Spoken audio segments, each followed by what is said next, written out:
For the next panel, this is actually one that I've been personally waiting for. I'd like to invite Kfir Pravda, your panel host, and we're going to talk about how to build your B2B marketing strategy.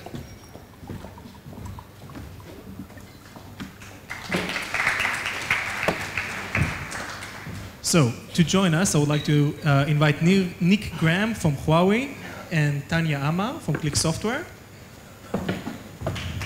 Sir.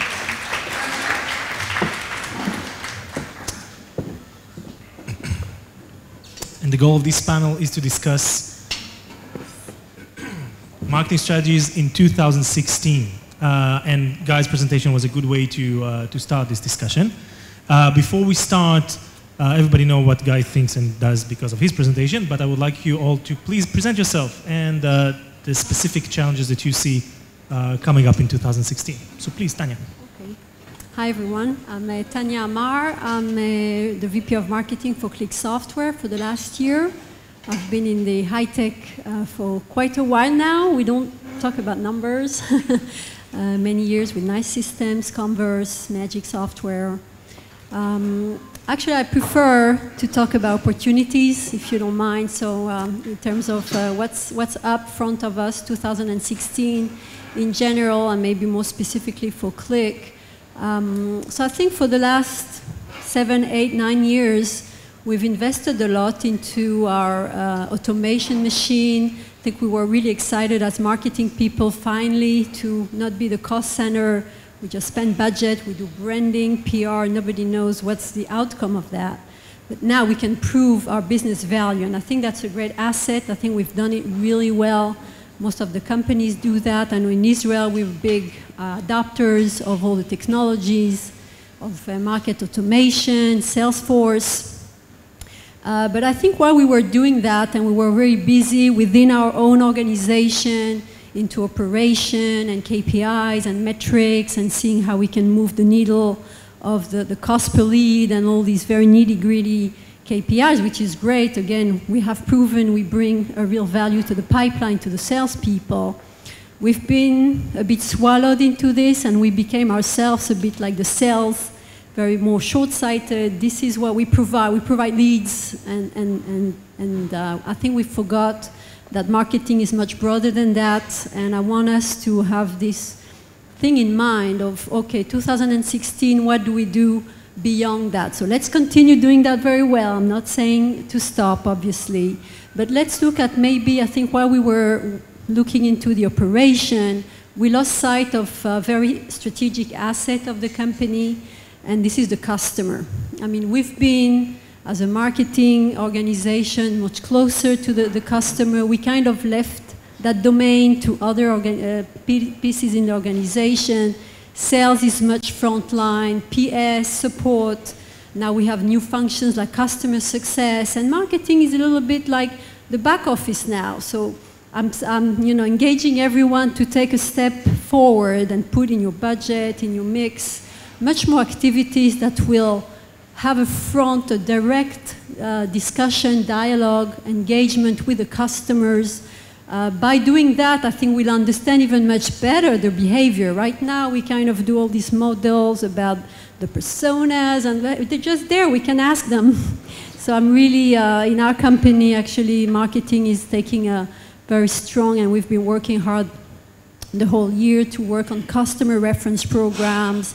Actually, I want the marketing to become the best friend of the customer, right? The salesperson goes to customer when they want to sell them something. Support is there when they are in a crisis and they have a problem. Implementation, they're always into crisis mode. When you implement, you have all these issues. So marketing is there more to be there for them online or directly, give the right content to them when they need it, educate.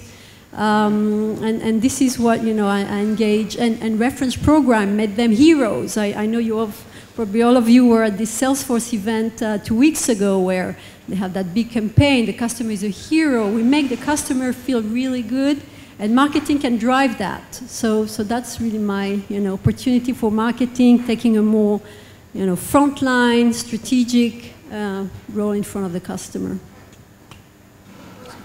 Hi, I'm Nick from Huawei Technologies, so I'm Global Director of Digital Marketing. Huawei, very brief introduction. So most of you will know Huawei for our devices. We do mobile phones, which have become increasingly popular globally in 2015. But on the B2B side of things, we have a very core business, well, a business that is core in telcos infrastructure. So we sell to your Vodafones, your Telefonicas, etc. throughout the world, all the carrier infrastructure. We also have an enterprise business, which is on the server side of it, on the cloud side of the business. Now, our challenges in digital marketing for 2016, I think if we, as I said, the core of that business is B2B. So how do we engage that right audience? Now, one of the things that we've been grappling with in 2015 is this idea that we sometimes make a few errors in B2B marketing. We talk about selling to C-level decision maker, but often we don't take into account the stakeholder management. So often the decisions are made collectively, and there's a number of points that one has to influence. So we're thinking more along the lines of a slightly updated version of a McKinsey decision cycle, if you like, where there are multiple stakeholders at multiple touch points. And how do we leverage, and this is why we've been thinking a lot more along the lines of social media, channels like LinkedIn are increasingly popular for us, where how do we reach all these multiple stakeholders? So there could be people, for instance, we sell into government, there could be policymakers, there could be a C-level decision maker somewhere. Equally, it could be someone in engineering. All of these people together help assist that big deal that we're looking at. We talk about really big deals that we sell in, and we get that traction with online. The second area where we're finding an opportunity and a challenge is looking outside of traditional inbound marketing. So 2015, 2014, there's been a lot of talk about branded content. But when we actually try to look at the products and services that are out there, that are off the shelf, there's not that many. I'd personally like to see more options. So we're exploring being creative in that area, and how do we help stimulate our partners to create better offerings in that space. So that's traditional traffic driving and looking to create more creative options. The third area that we see value coming from is, we've seen, there's great technology out there. We look at, and I'll touch on this later in my talk. We look at the Lumascape from Terence Kawaja. We look at Scott Brinker's Chief Martech landscapes, and these, there's millions and millions, or hundreds at least, of software vendors and partners to choose from.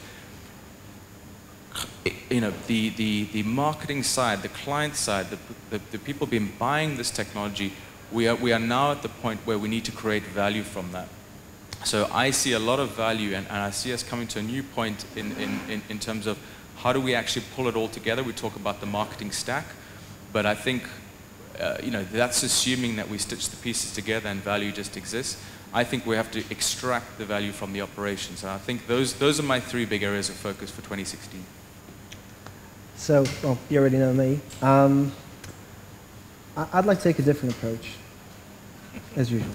What a surprise. Yes. I think that I'll divide my challenges into two parts, the external ones and the internal ones. Okay? Externally, I think we can definitely do better on content, on outreach, and getting the right segmentations done through multiple channels, multiple technologies, and so on.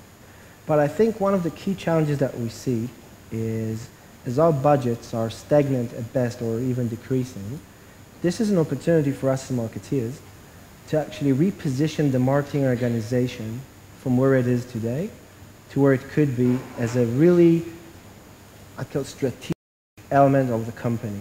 In most companies, and I've had my fair share of working in these, marketing is regarded as something important, but it's always somewhat to the supportive side. It's the one that actually supports sales or supports the brand and so on. With digital marketing infused, I think that we can take a step forward and become something that works hand in hand with our sales organization in a much more closer and intimate way. One of the challenges is transforming the marketing organization, which is now potentially digitally enhanced, into becoming more of a strategic asset for the key elements of the company, mainly sales and the management teams as well. Now, it's interesting that you've positioned your answers like that, because if I'm listening, if I'm reading between the lines, you're all saying the same thing. Marketing is under attack because it's a supportive. Both of you talked about exactly the same point. It became a supportive part of the organization instead of becoming of what it used to be in the past, which is the part that is relevant to the strategy of the company. So I would like to ask the audience here, by show of hands, how many of the marketers here in the room have specific KPIs, key performance indicators, given to you by management, that they will evaluate your contribution to the company at the end of the year? How many of you have those numbers in place? Okay. And how many of you are, when they're looking at your goals, are you putting lead generation as your number one goal? Lead generation, anyone? It means that all the rest are either consultants or people that they're just going in the morning to the office, doing a couple of brochures, and that's it. Because I didn't see a lot of people raising their hands for KPIs. How many people here are measured on their, how much they support the revenue of their company? It's the same people that we've seen before. So what you see here in the room is it's a very interesting thing, because what you see in the room, there are like two groups. One very, very small group that management looks at them as either an extension to sales or as a revenue generating part of the company. And all the rest, I wonder, we don't have a mic that goes for the people in the audience, but we don't really know what all the rest are being measured upon or measured at all, okay? Which is both interesting and sad at the same time. Okay, so we talked about, yes? I think if I had one comment to that, I think in one way it might be reflective of stages where companies are at. So if I elaborate a bit, for our company at Huawei, when we our slightly more advanced businesses. So if you look at our enterprise business group, we're further ahead with lead generation, for example. However, when we talk about getting into something that we've just launched in 2015, like our services line of business, it's not even on our website yet. It's a very new line of business.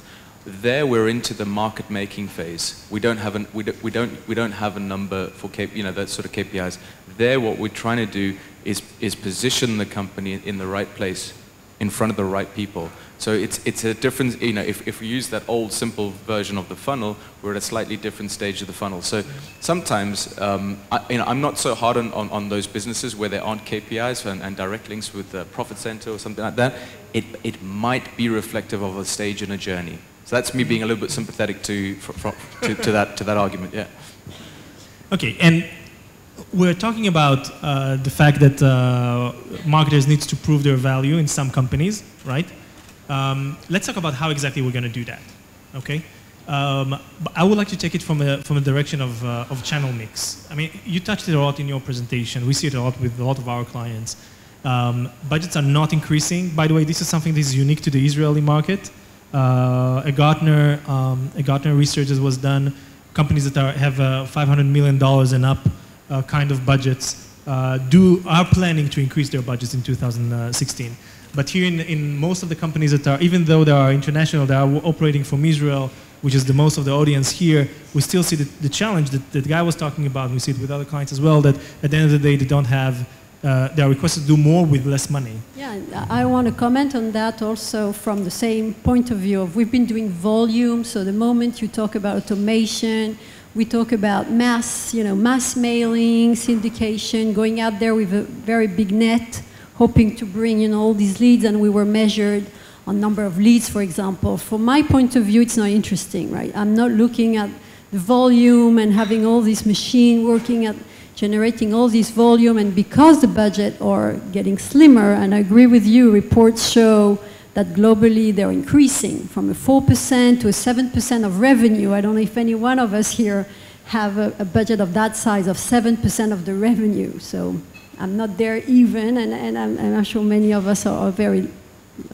far from that. So when we have that situation, we need to do a much smarter and much more targeted. So this is also something we're doing in our company, is really looking at the key verticals, going really granular. So at the end of the day, we know what's the addressable market, and this is the strategic side. So let's go back to basic marketing as a strategic function. We know how to do market research. We know how to talk to analysts and get a very deep insight into what are our key markets. Let's define them and identify. I'm doing very simple things even to draw the map of what are the key accounts we want to penetrate. So I know it's a very sales concept of account-based activity, and we do that also for marketing. What are the key accounts? Let's sit with sales, and we become the sales strategic partner there. We sit with sales, we have that map. Let's look in our account base right now, or I have, what is the white space? So I have 50% of already these accounts, and I'm missing another 50%, let's buy them. So instead of buying all these lists, I know what I want, I know what I need, and there are all these vendors doing content enrichment. They go out there and LinkedIn, and so they give you, and you pay each of these lead you're gonna pay has the value, because this is the guy, this is the company and the person that you wanna reach out. So really going smarter rather than volume and just doing a lot of noise about all these leads that we're generating, and focusing then the content, bringing the domain experts. So these are things we're investing next year also in the budget, less into more digital, but maybe bringing the people that are the subject expert matters. Yeah. So they know, and they can go and lobby in some forums, they can go out online and post blogs, and so you create credibility in some 2, 3, 4, 5 key verticals, and you stick to this. And there are two things. Just back to your previous comment, Kfir, about marketing being under attack. I don't think we're under attack. I think we're being asked to evolve. And I think that might be a better term for it. I don't feel I'm under attack, but I do see where my company is heading. And in order for the marketing to be aligned with where the company is heading, we need to evolve our skill set, the way we do marketing and so on. That's one thing. Around channel mix, I guess it depends. First of all, it depends the type of company you are. If you're a software as a service company, it would be very different from, and that's your sole business, and that's your business model, and that's how you sell your software product, service, whatever it is. It'd be very different from a Huawei or an Amdocs point of view for how we would choose our channel mix, because we might have a bit more of a variety of channels at our disposal. Then the second question from a channel mix would be, I have a portfolio of products. What is the relationship between them? Some are new, so I have to create awareness for them. Might not be sales worthy yet, but we need to create awareness for these. Some are very mature, so it's more of a maintenance mode. Some are coming out with new versions, so it's just a bit more of the same, but we need to sort of wrap it up again. So the channel mix per one of these would probably be very different. If it's awareness, I agree with Nick, we'd probably go towards more a digital type of play, where we can reach a lot of people at, well, conceivably lesser cost, and create that type of buzz in the market about A, whatever A is. If it's more of the maintenance mode, I'd probably go for a mix of account-based marketing, which is going to the specific accounts I'm interested in working with, and a bit of air cover, very minimal on the digital side, for example. So before I get into the mix part of it, so in terms of marketing investments, we're doing one thing that's quite normal these days, which is we're investing in a data platform. So I raise my hand to the DMP side of things. In terms of the actual marketing mix, the areas where our marketing mix is being split out, we're going to continue to push heavily into social and this area of branded content. Yes, as I said earlier, we're on inbound marketing channels. We're on programmatic display. Yes, we're continuing with paid search. Yes, we're continuing in those traditional areas of digital. They're now looking a bit old. I think content has made its claim in 2014-15 that it holds a different attention. It holds a different engagement.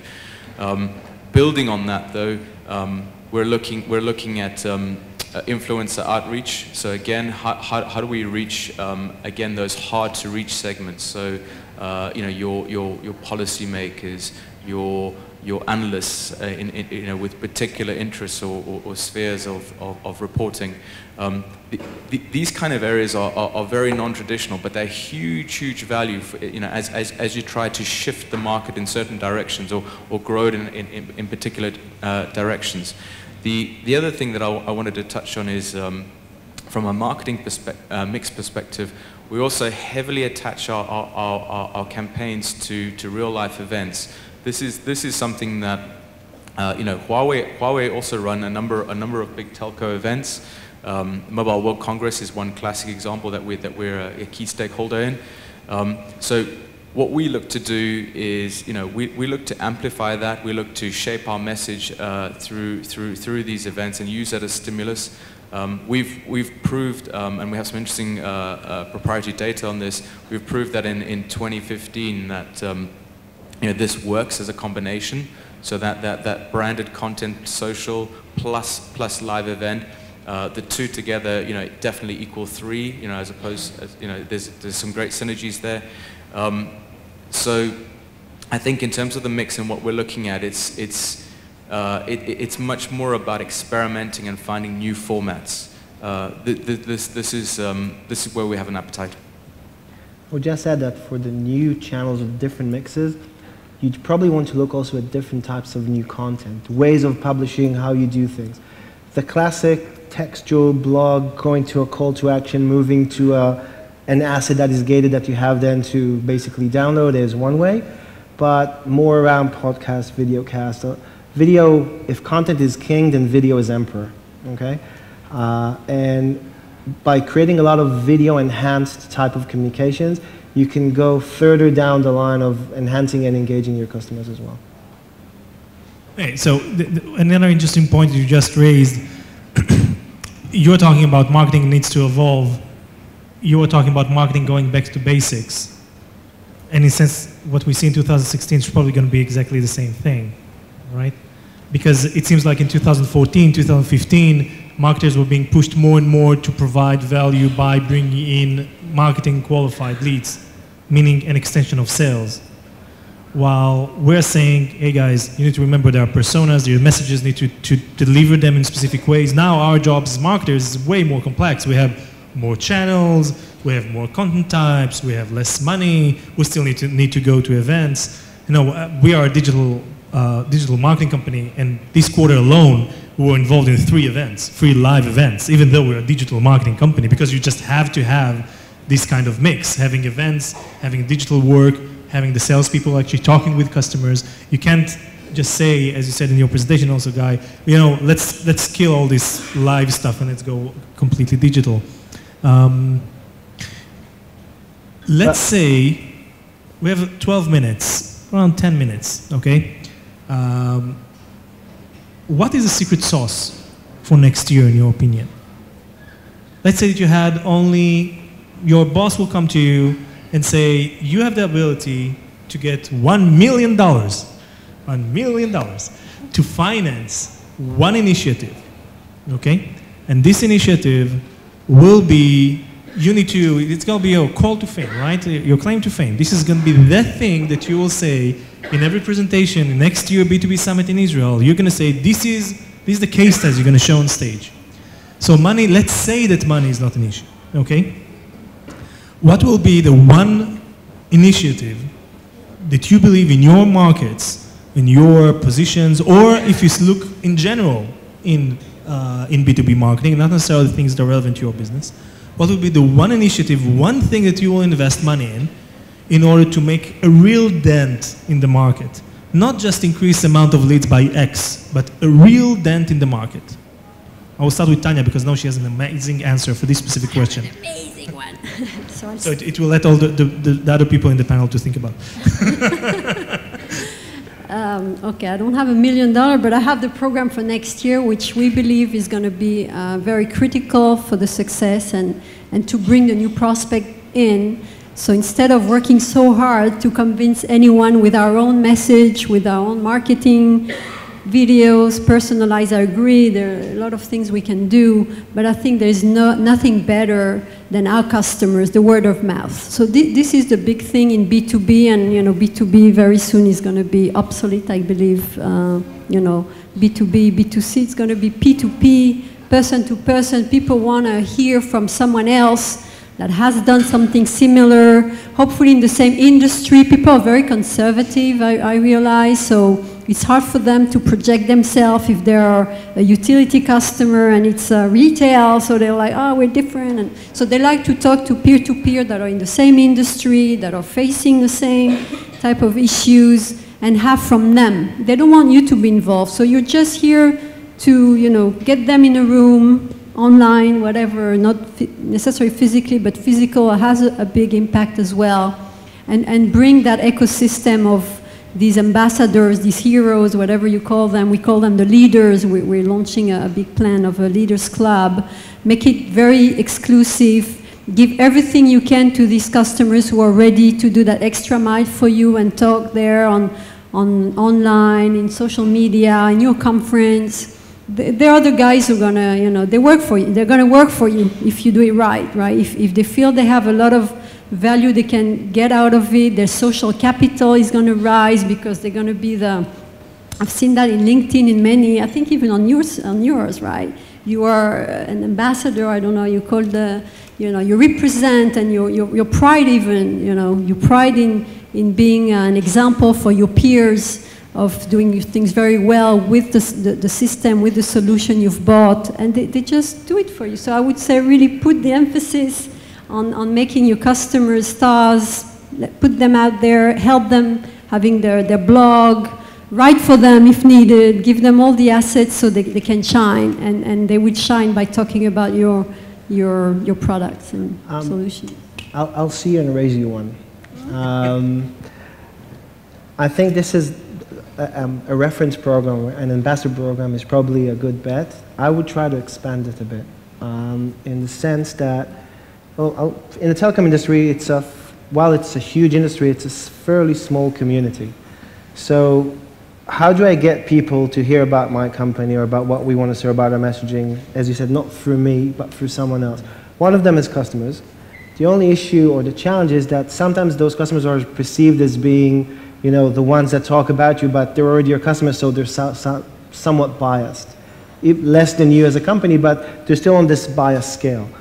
I would go on a probably full syndication type of program, so engage the bloggers, engage everyone who's a voice in this industry that is being listened to and is being deemed as objective, and see if we can work together and get them to cover either more of Amdocs, or for that matter, more of what we do, and give their opinion about it and have those types of dialogues.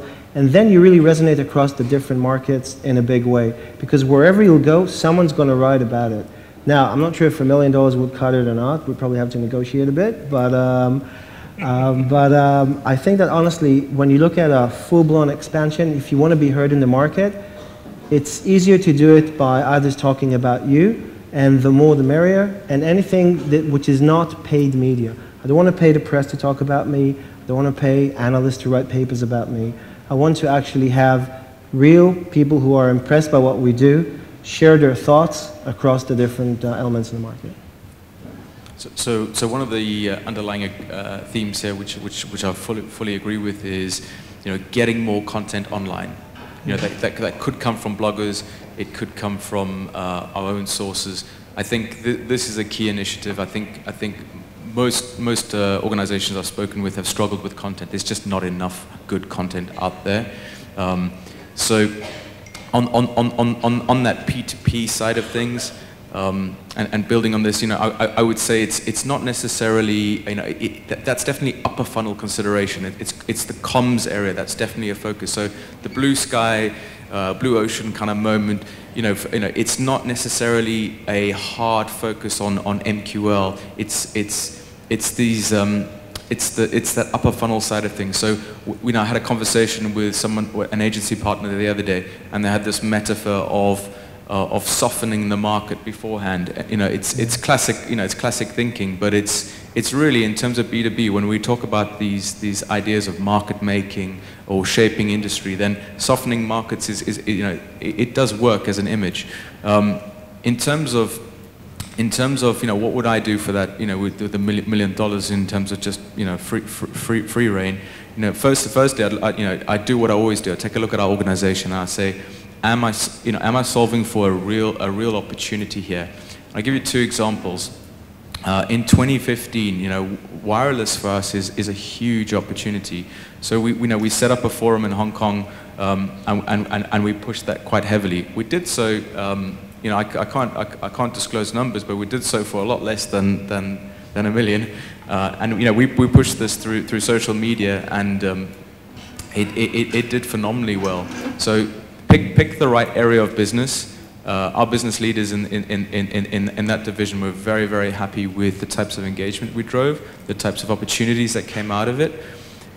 You know, what would we do in 2016? We look for a different business opportunity for us, and I hinted at it earlier. We're getting into a new line of business. What a fantastic opportunity! If your business is growing, if you're fortunate enough to be in a business that has new divisions or new opportunities that it's trying to create, or new markets that it's trying to get into, fantastic. You know, for us, it's services. So again, keeping the message very upper funnel, you know, not driving through to a qualified lead or anything, but letting the market know that, hey, your brand, your organization is there, it's in a particular place, and this is what it stands for. You know, it's classic, it's very simple, but you know, we're seeing incredible value from that, especially as an emerging brand. So again, it's where people are on that journey. Okay, now we have 4 more minutes, and I want to ask you a question that was not in the pre-panel email that I sent you. Okay. Let's talk a bit about the inside. As an agency, we work with a lot of companies, and there is one thing, it's like, you know, it's like the elephant in the room, and it's how to actually make all these things work when your marketers are not coming from that kind of background. When you're going into an organization that has a team that is there for many years, they used to do marketing in a specific way, we can say under attack or evolving. At the end of the day, getting the right talent in place, getting all those things to happen internally sometimes requires also executive buy-in that is not that easy to do. So one question to you, because all of you are managing change within your organizations, right? Mm-hmm. What is the most important tip you can give to the people here when they are they are coming with all those cool new ideas or different ways of doing stuff, but they're still working within an organization that was before they joined, and between us all, after you guys are going to leave, right? The organization will stay. So what is the tip? How can an innovator in their own company can actually make a change in marketing organizations? I'll start with this one. First of all, you talked about talent. Talent is a mix of people. And again, if you're not a software as a service company, then you need to keep the marketing talent as it is and evolve their skill set on one end, while refreshing the team sometimes with additional people who come from a very digital-oriented type of DNA. And that way you get the right mix in the team. The other part was, how do you get the organization buy into this transformation? That's a bit more difficult. It's a journey, and I think we can all agree to that. It's a journey, it could be a long journey. The way to do it, at least in my opinion, is to create those quick wins throughout the scale. So don't wait for a year or more than that to show the first results. Show them in the first quarter. It could be smaller, it could be on a lower scale, that's fine. But you show the concept is working.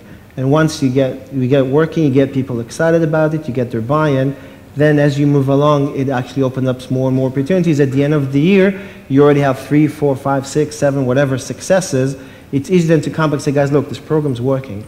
This new approach is working. Let's see how we do it better next year. And then you have leverage for, negotiating and with your organization about where you're heading with your marketing strategies.